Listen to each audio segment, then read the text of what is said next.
जब टूटा शनिदेव का अहंकार। त्रेतायुग में एक बार बारिश के अभाव से अकाल पड़ा।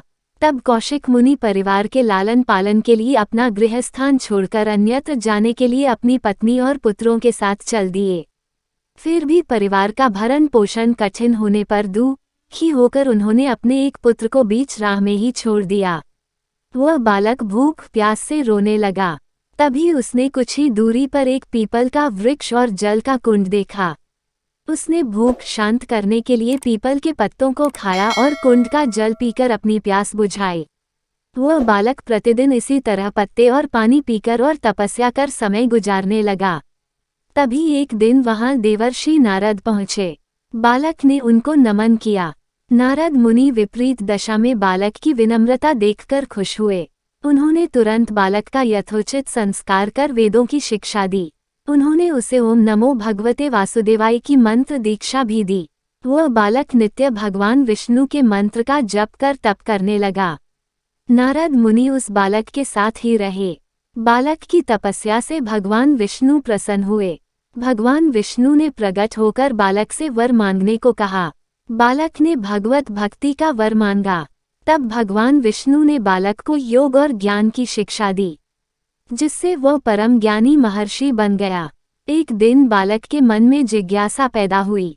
उसने नारद मुनि से पूछा कि इतनी छोटी उम्र में ही क्यों मेरे माता पिता से अलगाव हो गया?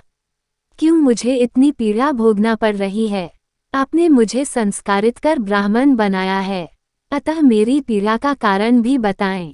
नारद मुनि ने बालक से कहा, तुमने पीपल के पत्तों को खाकर घोर तप किया है, इसलिए आज से तुम्हारा नाम पिप्पलाद रखता हूँ।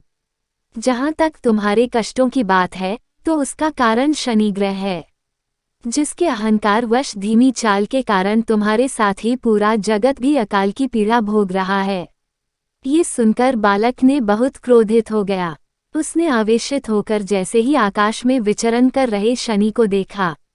तब शनि ग्रह बालक पिप्पलाद के तेजोबल से जमीन पर एक पर्वत पर आ गिरा, जिससे वह अपंग हो गया।